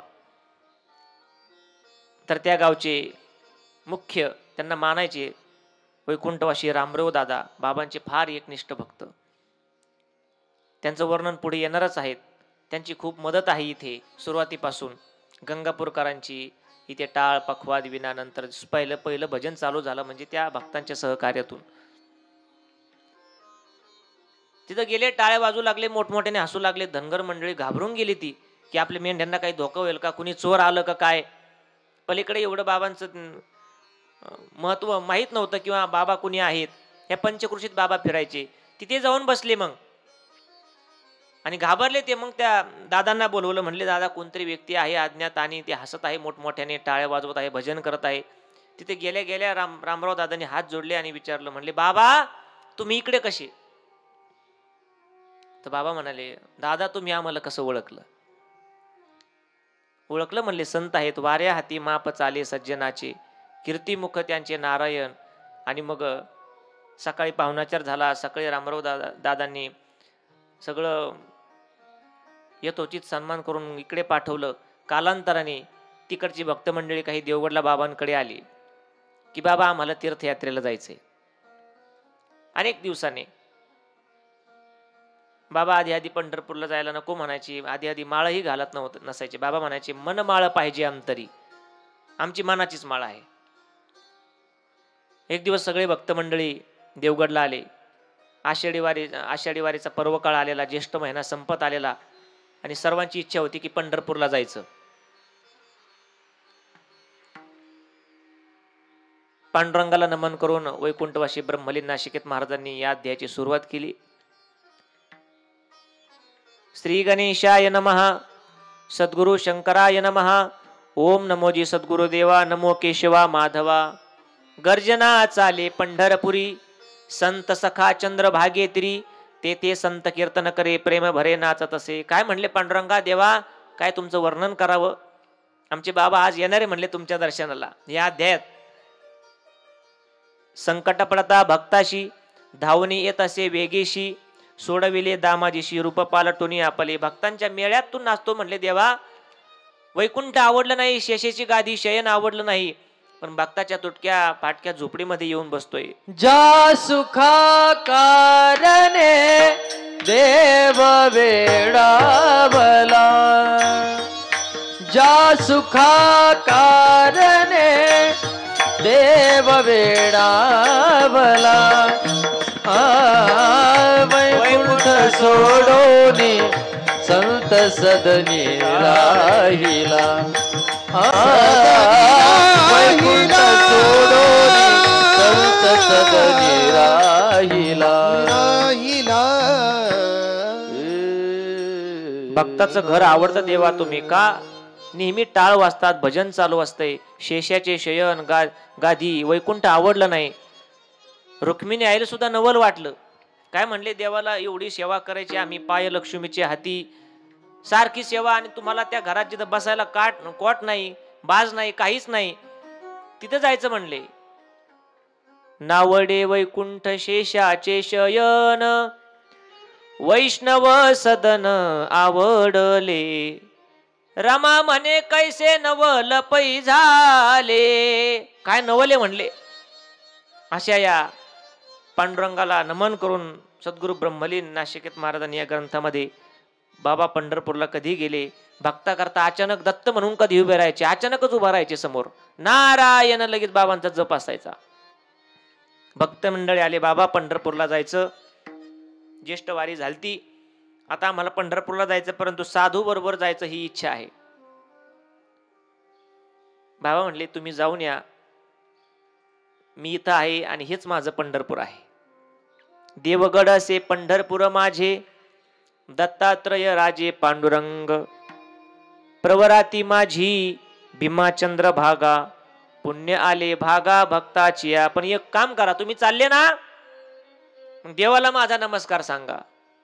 एवढा करा उपकार, एवढा करा उपकार, एवढा करा उपकार, एवढा करा उपकार, एवढा करा उपकार सांगा देवा नमस्कार. एवढा करा उपकार सांगा देवा नमस्कार. एवढा उपकार एवढा करा उपकार. माझा नमस्कार सांगा देवाला. सर्व मंडळी निघाली. नगरपर्यंत बसने गेले. नगरमधून परत दुसरी गाडी पंढरपूरला धरली. तिथे गेले. चंद्रभागेचं स्नान केलं. प्रदक्षिणा करण्याकरता प्रदक्षिणा रस्त्यावरती गेले. प्रदक्षिणा झाली आणि आता दर्शन बारेला लागले. दर्शन घ्यायचं म्हणून. आता बाबा इथेच देवगडला. परंतु भक्ताच्या मनातली इच्छा, अगदी मनातली इच्छा सुद्धा बाबा कशी पूर्ण करतात बघा. मनातून अंतःकरणातून आवाज दिला की बाबा आले नाही असं कधीच झालं नाही. या सगळ्या जुन्या भक्तांना प्रचिती त्याची. इथे पिचडगावला प्रसंगात प्रसंग वाढतो परंतु घ्यावा लागेल. पिचडगावला एक ठिकाण होतं नाथांचं. तिथे गावचे पाटील वर्षातून एक कार्यक्रम करायचे आणि मलिदा करायचे गुळाचा, आणि तो शबरी कुळात अवतरित झालेल्या महात्म्यांच्या हाताने वाटायचा म्हणून बाबांना तिथे ती बोलवायचे दरवर्षी. एक वर्षी एवढा पाऊस झाला, लोकही आले नाही आणि बाबाही आले नाही. परंतु त्या पाटलाला खंत वाटू लागली की आता मलिदा केलाय म्हणले, हा प्रसाद कसा वाटायचा, आणि इथं जर आता बाबा असते तर किती चांगलं झालं असतं. आजचा प्रसाद जास्त आहे. एवढीच मनामध्ये कल्पना व्यक्त केली. 10 मिनिटांनी बाबा त्या ठिकाणी हजर झाले. नारायण नारायण नारायण भजन करत करत दिगंबरा दिगंबरा श्रीपाद वल्लभ दिगंबरा. पाटील तुम्ही म्हणले होते ना आम्ही कशी येऊ, बघा म्हणले आलो का नाही. ती माणसं आज जिवंत आहे सांगणार आहे. बाबांना कळायचं मनातलं. इथे बहिरवाडीला हरदे परिवार आहेत, आपले काकडा करणारे नितीन भाऊ, यांचे आजोबा होते हरदे गुरुजी म्हणून. थोडे आजारी होते. रामनाथ महाराज पवार त्यांच्याकडे असायचे तिथे राहायला. बाबा नेहमी त्यांच्याकडे जायचे, स्वतःच्या हस्ते स्वयंपाक करायचे. एक दिवस हरदे गुरुजी आणि पूजनीय रामनाथ महाराजांनी स्वयंपाक केला आणि भाजी चांगली झाली म्हणून गुरुजी फक्त मनात तिथं म्हणले रामभाऊ किती चांगली भाजी झाली, मी केली म्हणले माझ्या हाताने. आता जर बाबा असते तर फार आवडीनं खाल्ली असती म्हणले. जेवण झालं आणि फक्त ताट विसरण्याकरता रामनाथ महाराज बाहेर गेले, परत ताट हिसळून टाकण्याकरता. तर बाबा तिथं प्रकट झाले. म्हणले गुरुजी तुम्ही म्हणले होते ना आम्ही इथं असतो तर आम्ही जेवण केलं असतं, बघा म्हणले आलो आम्ही. मनातली इच्छा. आता हे झालं जवळ. कधी कधी योगायोग होऊ शकतो असं काही लोकांना वाटेल की हा योगायोग असू शकतो, परंतु पंढरपूर कुठे, देवगड कुठे, ती भक्त मंडळी दर्शन बारीत दर्शनाला लागले आणि पांडुरंगाचं भजन चालू केले. जागेवर बसल्या बसल्या त्यांनी विठ्ठल माझा माझा माझा माझा माझा विठ्ठल माझा मी विठ्ठलाचा. विठ्ठल माझा माझा माझा माझा माझा विठ्ठल माझा मी विठ्ठलाचा.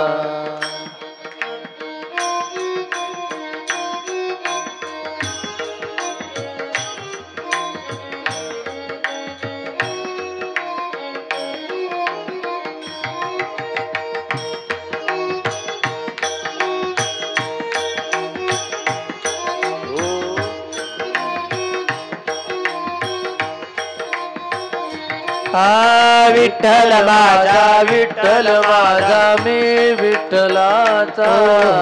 विठ्ठल माझा विठ्ठल माझा मी विठ्ठला. सर्वांनी म्हणा विठ्ठल माझा विठ्ठल माझा मी विठ्ठलाचा. विठ्ठल माझा विठ्ठल माझा मी विठ्ठलाचा. ओ विठ्ठल माझा विठ्ठल माझा मी विठ्ठलाचा. विठ्ठल माझा विठ्ठल माझा मी विठ्ठलाचा. विठ्ठल माझा विठ्ठल माझा मी विठ्ठलाचा. विठ्ठल माझा विठ्ठल माझा मी विठ्ठलाचा. विठ्ठल माझा माझा माझा माझा माझा विठ्ठल माझा मी विठ्ठलाचा. विठ्ठल माझा माझा माझा माझा माझा विठ्ठल माझा मी विठ्ठल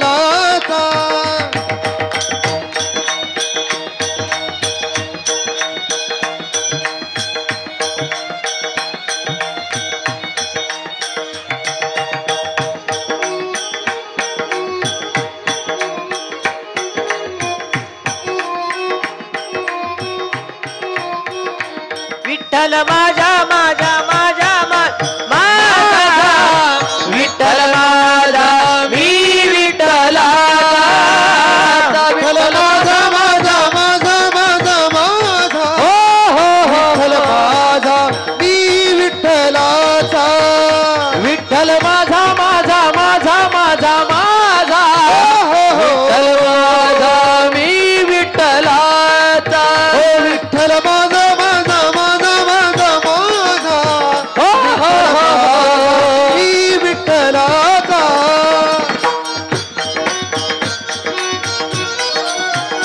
जय हो जय श्री विठ्ठल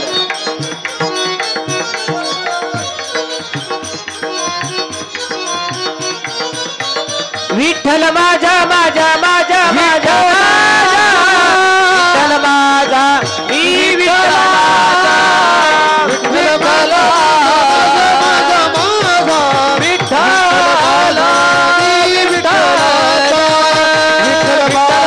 विठ्ठल विठ्ठलाचा विठ्ठल विठ्ठल विठ्ठल विठ्ठल विठ्ठल विठ्ठल विठ्ठल विठ्ठल विठ्ठल विठ्ठल पांडुरंग विठ्ठल विठ्ठल माझा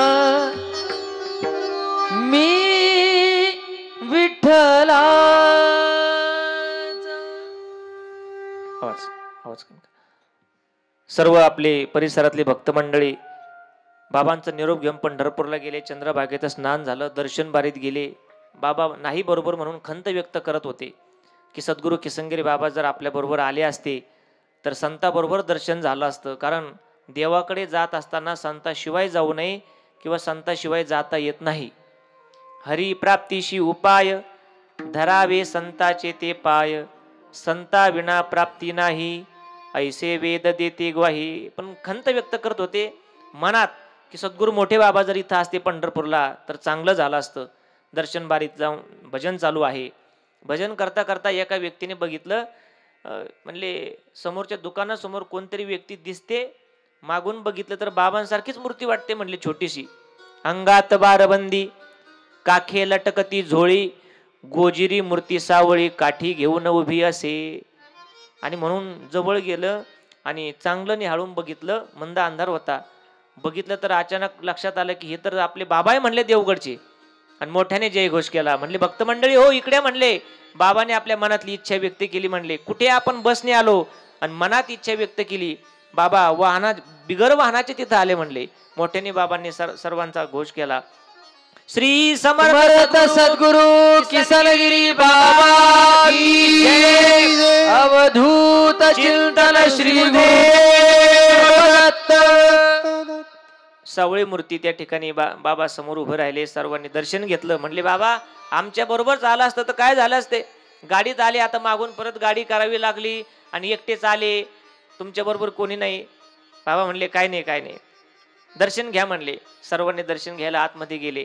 दर्शन समाधान पावले, म्हणे विठ्ठलची भेटले, वायुरूपी प्रगटले, भक्त कामना पुरवावया. बाबांना काय गाडी लागत होती का काय. गेले मनाची वेगे, गेले आणि आले, कुणी नाही पाहिले येता जाता. अतिवेगानं मनाच्या वेगानं जायचे. कारण ते तपश्चर्याचे सामर्थ्य होतं. ते आज तुम्हाला आम्हाला नाही कळणार. रात्रंदिवस या प्रवराच्या काठावरती बसून घराची कुठली चिंता न करता, आई वडिलाची चिंता न करता हे सगळं केलं, त्याचे ते परिणाम होते. असे हजारो लीला आहेत या ग्रंथामध्ये, थोड्याशा आल्यात. परंतु बाबाने जी उदी निर्माण केली, बाबा जे भक्ताला खेट्या सांगायचे, ते खेट्या काय स्वतःच्या थोडेच सांगत होते. देवगडला इथे दत्तात्रयाचं मंदिर आहे, तुमच्याकरता साक्षात भगवान परमात्मा इथे आले. आणि तुम्ही घरात अडचणी निर्माण झाल्या की मग देवाकडे येताना आम्हाला विचारता बाबा किती खेट्या करायच्या म्हणता ना तुम्ही. मग सांगा म्हणले, घरात जेवत असताना घास काय मोजून खाता का. किती खेट्या करू ऐसे विचारता, म्हणाल का आता पुरे झाले, म्हणाल का आता पुरे झाले, म्हणाल का आता पुरे झाले. किती खेट्या करू ऐसे विचारिता, म्हणाल का आता पुरे झाले, म्हणाल का आता पुरे झाले, म्हणाल का आता पुरे झाले. म्हणले जेवत असताना घास मोजून खातो का आपण? उद्या जर देवाने तुम्हाला धन द्यायला सुरुवात केली तर देवाला म्हणतात का आता पुरे झालं, बास झालं? नाही. सांगायचे बाबा त्यांना, हे आमच्या करता नाहीये, तुम्ही देवाच्या खेट्या करा, तेव्हा तुमचं त्या ठिकाणी दुःख दूर होईल. कारण देवाला हेच लागतंय. देवाला आपला पैसा पाणी मान पान इज्जत गाड्या हे काहीच नको. देवाला फक्त अंतरीची घेतो गोडी, पाहे जोडी भावाची. म्हणून खेती करायची. खेती करणं म्हणजे काय? बाबा म्हणायची खेती करणं म्हणजे देवाच्या भेटीला येणं. ती भेट म्हणजे खेट आहे. या पलीकडे काय आहे? आणि इथे यायचं. गोमातेच्या शेणापासून तयार केलेली बाबाने ती उदी द्यायची. जी उदी पोटामध्ये, ज्या गोमातेच्या पोटात 33 कोटी देव राहतात आणि ज्या गोमूत्रापासून कितीतरी औषधं तयार होतात. आज आपल्याला विज्ञान सांगतंय की गायीने सारलेल्या जागेवरती त्या ठिकाणी झोपा, म्हणजे दुःख दूर होतील, शरीराचे आजार दूर होतील. या कोरोनामध्ये आपल्या ग्रामीण भागातले लोक नाही गेले दवाखान्यात, परंतु आमच्या घरचं उदाहरण, अनेक शेजारी पाजारी गोमूत्र प्यायचे. गेला ना कोरोना, परंतु ते कळणार नाही. ते काय टाणाटोना नाही येतो, पण बाबांच्या तपश्चर्याने सामर्थ्याने तयार केलेले हे सगळे प्रसाधनं बाबांनी मग खेती सांगायची, त्या ठिकाणी उदी द्यायची. म्हणले ठीक आहे. दर्शनाला गेले, आतमध्ये गेले आणि बाहेर येऊन बघितलं तर बाबा त्या ठिकाणी नाही. नाराज झाले. म्हणले बाबा कधीच एका ठिकाणी थांबत नाही. वन वन फिरे भुवरी नेमिक भक्तांच्या जाऊन घरी पुण्य पावन करीत असे. हे त्यांना माहित होतं. प्रत्येकाच्या घरी जातात आणि अचानकच त्यांना काही आमंत्रणाची गरज नव्हती. जाऊ दे म्हणले, बाबा गेले असतील. परत नगरची गाडी धरली. नगरला आले ते भक्त मंडळी आणि नगरवरून देवगडला आले. एकच बस होती. म्हणले आता ते पंढरपूर झालं, पण या पंढरपूरची दर्शन राहिली, सेवा राहिली, इथे दर्शन घेऊ आणि मग घरी जाऊ. इथे आले तर सर्वांना आश्चर्यचकित त्या ठिकाणी धक्का बसला की बाबा इथे शनी मंदिराजवळ बसलेले होते. मग मंडळी घरी येऊनी देखती गडावरी जाऊनी किसनगिरी महामुनी तेची ठाई भेटले. म्हणले बाबा तुम्ही कधी आले? बाबा म्हणले मी इथंच आहे कालपासून. नाही म्हणले बाबा पंढरपूरमध्ये आपण भेटलो, दर्शन घेतलं. नाही म्हणले, विचारा म्हणले दादाला. शेजारी व्यक्ती होती त्यांना विचारलं. ते म्हणले बाबा कुठेच गेले नाही. हे सगळं का आहे? भक्ताच्या अंतकरणातला स्वच्छ भाव बघून बाबा त्या भक्ताला भेट देण्याकरता कुठेही जायचे, सुखातही जायचे, दुःखातही जायचे. फक्त मनामध्ये भाव शुद्ध असावा, सेवा शुद्ध असावी की आपण यांचे काहीतरी ऋणी आहोत. याच गंगापूरचे असणारे रामराव दादा एकदा आजारी होते. फणफण ताप आली. इतके निष्ठावान भक्त होते की कधी वारी चुकली नाही, गुरुवार चुकला नाही, काहीच नाही. परंतु ताप आली आणि अंथरुणावर स्थिर झाले. तळमळ वाटू लागली. काय करावं? दर्शन होत नाही. घरच्यांना सांगितलं मला देवगडला जायचंय. घरचे म्हणले, त्यांचे नातू इथं हजर आहेत. ते म्हणले बाबा आजारातून बाहेर पडले की मग जाऊ. माझ्या बाबांची भेट होत नाहीये, काय करावं? एक दिवस रात्री झोपलेले असताना अंतःकरणामधून बाबांचं भजन चालू आहे, नामस्मरण चालू आहे आणि तेवढं पोट तिडकीनं नामस्मरण आहे. आजही आमच्यावर हजारो संकट येतात. माझाही अनुभव आहे आणि सगळ्यांचाच आहे. कुठेही असा तुम्ही बाबांचं भजन जर अंतःकरणातून तिथे केलं तर बाबा कोणत्या ना कोणत्या रूपाने येऊन ते संकट दूर करतात. समोर नाही येत आपल्या, परंतु ते संकट असं सहज निघून जातं. हा माझा वैयक्तिक स्वतःचा अनुभव आहे. मरणाच्या दारातून मागं येण्यापेक्षा काय, यापेक्षा कोणतं संकट मोठं आहे? फक्त भजन तेवढं अंतःकरणात नसावं. रामराव दादांनी कॉटवर पडले, जेवण खावण सगळं सोडलेलं आहे, भेट नाही, आणि तेवढं अंतःकरणातून भजन चालू झालं. ओम नमो सद्गुरु जय जय किसनगिरी बाबा. ओम नमो सद्गुरु जय जय किसनगिरी बाबा. ओम नमो सद्गुरु जय जय किसनगिरी बाबा. भजन म्हणायचंय. ओम नमो रामराव दादांनी बाबांची स्तुती चालू केली. किसनगिरी बाबा. देव हा स्तुती प्रिय आहे आणि संतांना सुद्धा स्तुती केलेली आवडते. पण कोणती स्तुती? मूळ स्वरूपाची स्तुती. नामसंकीर्तन भजन चालू केलं. ओम नमो सद्गुरु जय जय किसनगिरी बाबा. ओम नमो सद्गुरु जय जय किसनगिरी बाबा. ओम नमो सद्गुरु जय जय किसनगिरी बाबा. ओम नमो सद्गुरु जय जय किसन बाबा हे काय गिरी झालंय मला बाबा. तुमच्याकडे ते सामर्थ्य आहे ना मग तुम्ही का मला भेटायला येत नाही कितीतरी भूत पळवले तुम्ही कितीतरी दुःख दूर केले आणि तुमच्याकडे ते सामर्थ्य आहे काय सामर्थ्य होतं बाबांचं ऐका भूत पिशाच निवारका करणी बाधा संहारका सकल दुःख हारका सद्गुरु राया नमो नमो सद्गुरु राया नमो नमो सद्गुरु राया नमो नमो ओम नमो सद्गुरु जय जय किसनगिरी बाबा ओम नमो सद्गुरु जय जय किसनगिरी बाबा चराचर प्रतिपालका राही मातेच्या बालका ब्रह्मांड चालका सद्गुरु राया नमो नमो ओम नमो सद्गुरु जय जय किसनगिरी बाबा ओम नमो सद्गुरु जय जय किसनगिरी बाबा ओम नमो सद्गुरु जय जय किसनगिरी बाबा ओम नमो सद्गुरु जय जय किसनगिरी बाबा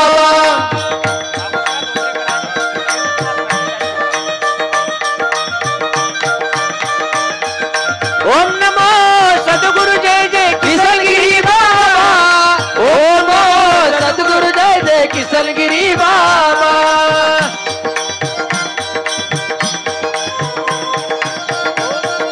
सद्गुरु जय जय किसनगिरी बाबा सारखं भजन चालू आहे बाबांचं अंतकरणातून भजन चालू आहे धावा केला धाव गुरु राया आता दाखवी गा पाया शिनलिसे काया भेटी लागी शिनलिसे काया भेटी लागी अंतकरणातून धावा चालू आहे बाबा त्या ठिकाणी प्रगट झाले दादांच्या डोक्यावरून हात फिरवला ही भाकीत नाही ही कथा नाही त्या परंपरेतले इथे उपस्थित आहेत स्वतः सांगायचे मलाही गुरुकुटला दादांची सेवा घडली बाबा सांगायचे सगळं जशाच्या तसं बाबा आले माझ्या डोक्यावरून हात फिरवला झोळीतून उदी म्हणजे ती राख उदी काढली आणि कपाळावरती लावली आणि सांगितलं दादा तुम्ही बरे होता आणि बरे झालं की उद्या सकाळी भेटायला एवढं म्हणून बाबा गुप्त झाले आणि सकाळी दादांनी उठून बघितलं रामरावासी नवल झाले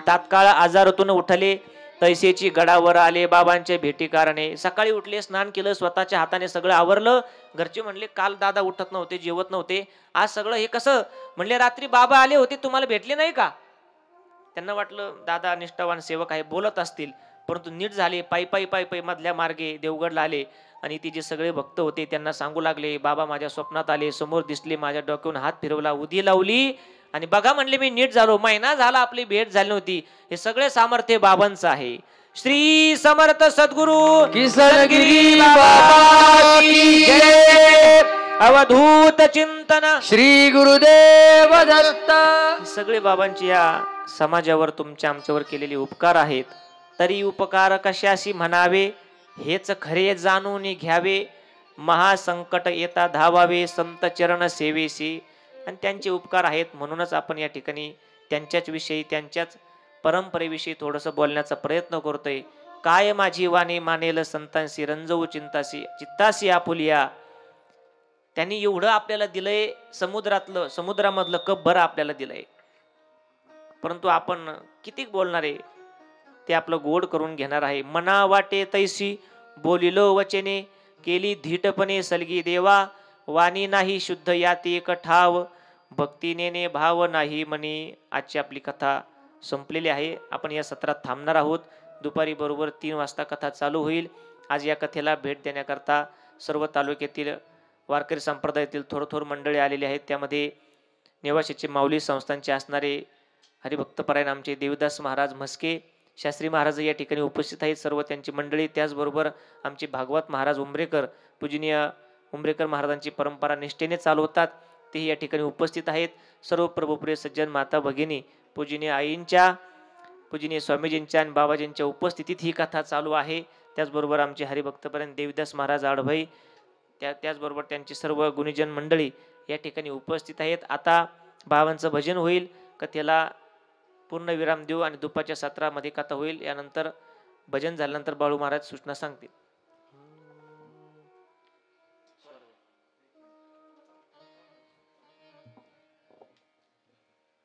बाबांचं भजन झाल्यानंतर सर्वांनी अन्नपूर्णाकडे प्रसादा करता यायचं आहे. ओम नमो सद्गुरु जय जय किसन. ओम नमो सद्गुरु जय जय किसनगिरी बाबा. ओम नमो सद्गुरु जय जय किसनगिरी बाबा. ओम नमो सद्गुरु जय जय किसनगिरी बाबा. जय जय किसनगिरी बाबा. जय जय किसनगिरी बाबा. किसनगिरी बाबा जय जय किसनगिरी बाबा. जय जय किसनगिरी बाबा जय जय किसनगिरी बाबा. किसनगिरी बाबा जय जय किसनगिरी बाबा. ओम नमो सद्गुरु जय जय किसनगिरी बाबा. ओम नमो सद्गुरु जय जय किसनगिरी. जय हो जय हो. ओम नमो सद्गुरु जय जय किसनगिरी बाबा. ओम नमो सद्गुरु जय सर्वांनी टाळी वाजवायची. बाबा. ओम नमो सद्गुरु जय जय किसनगिरी बाबा. ओम नमो सद्गुरु जय जय किसनगिरी बाबा. जय जय किसनगिरी बाबा. जय जय किसनगिरी बाबा. किसनगिरी बाबा जय जय किसनगिरी बाबा. जय जय किसनगिरी बाबा. जय जय किसनगिरी बाबा. किसनगिरी बाबा जय जय किसनगिरी बाबा. ओम नमो सद्गुरु जय जय किसनगिरी बाबा. ओम नमो सद्गुरु जय जय किसनगिरी बाबा. ओम नमो सद्गुरु जय जय किसनगिरी बाबा. श्री समर्थ सद्गुरु किसनगिरी बाबा की जय. अवधूत चिंतन श्री गुरुदेव दत्तात्रेय भगवान की सिद्धेश्वर पार्वती शिव हर हर महादेव. माई की जय. गो माता की जय. भारत माता की जय.